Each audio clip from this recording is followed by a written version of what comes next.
Hello, everybody. Scott Golden here with the World Class Championship Wrestling Review Series, and we are moving steadily along through the month of August 1984. A couple debuts this week.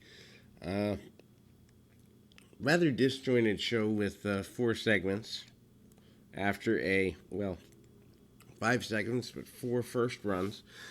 Skip Young, newcomer to the area, is in a singles match with Kelly Kiniski. Young, obviously, a guy who has been a standout in other areas of the South wrestling before, but I think this is his definitely first run to the through the world class area anyway. Here on August 18th, 1984, and we do see Young actually kind of hit a roll-through type maneuver, several drop kicks and arm drags, and a nip-up. So Kiniski finds himself on the receiving end of, a lot of offense that he doesn't want. We do see the security uniformed officers on the outside, which you don't see that today. You kind of get plainclothes security with security shirts on. But there was a time when wrestling was real enough that you needed actual police officers and not rent-a-cops. Anyway, Skip Young is in control of the majority of the match. The match is all about getting him over, and he is an African-American wrestler who, again, does do quite well. I'm not sure that Texas is a long-term fit for him. He is in and out, kind of, I guess I would say, booked intermittently over the next several months, and just never quite fits his stride fully. But in any event,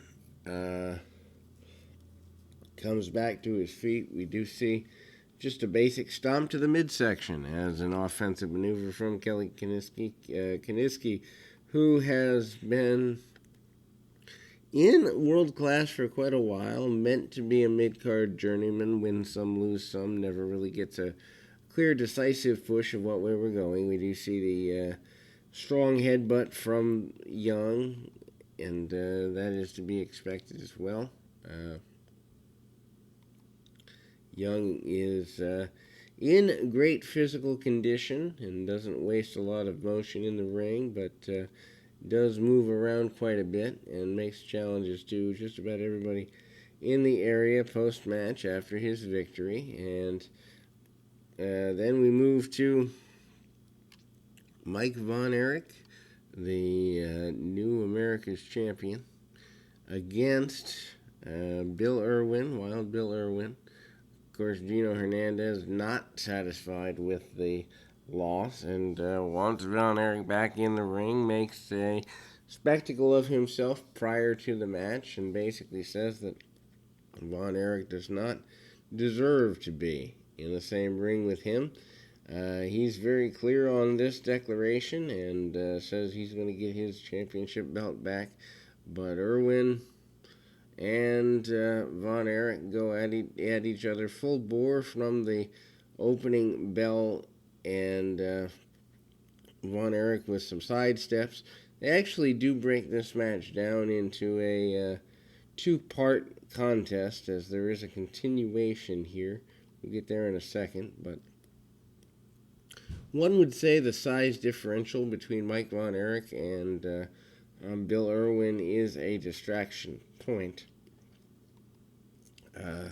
Von Erich is on the receiving end of a great deal of punishment early, and obviously the power of Irwin is what leads to that. Irwin has his brother at ringside upon occasion throughout the match, although he's not there consistently, which is kind of interesting, kind of there, kind of not there sort of thing. Then we see him kind of using his leg and knee as a weapon, driving Von Erich's head into that, and near fall with a Oklahoma roll by Von Erich.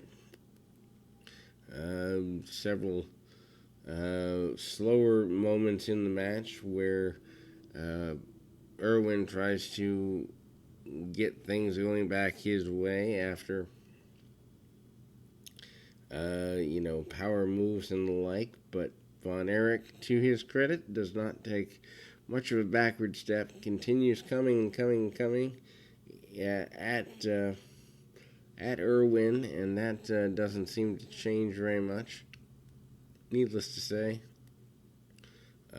Terry Gordy makes his way out to the ring after a bit of a breakdown and a runaway by Irwin, and the referee basically says that they've got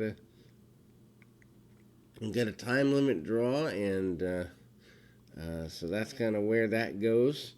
Gordy and Killer Khan up next. That obviously does not last long. Michael Hayes out with Gordy, as is to be expected. Khan makes his way out, and they go right at one another super quickly. They are brawling, and the acknowledgement of Khan only having a position because Gordy went to bat for him is brought up by the announcers throughout. This is not a pretty match. If you're looking for technical prowess, you're not going to find it here. If you're looking for out-and-out brawling, you are going to find that here. Referees in the ring and trying to break everything up. The Von Erichs and everything kind of breaks down. Freebirds and all of Devastation Incorporated see a Von Erich out, and everybody kind of breaking down. The Irwin sent to the outside. Devastation Incorporated and the Freebirds still on a collision course. We do go back to the, I guess, continuation of Bill Irwin and Mike Von Erich after this brawl has cleared. I don't really understand the booking of continuing a match, but it is what it is. Freebirds before that, though, standing mid-ring, specifically Michael Hayes of the Freebirds, with a steel chair, kind of like saying, let's go.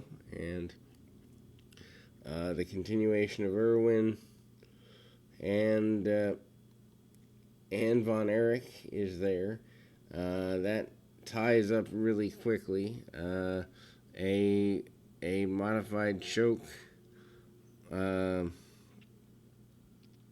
of the whiplash with the rope, causes Mike Von Erich to get a victory, but he gets beat down by Scott Hogg Irwin and Bill Irwin, so he's double teamed as we close the August 18th edition of World Class.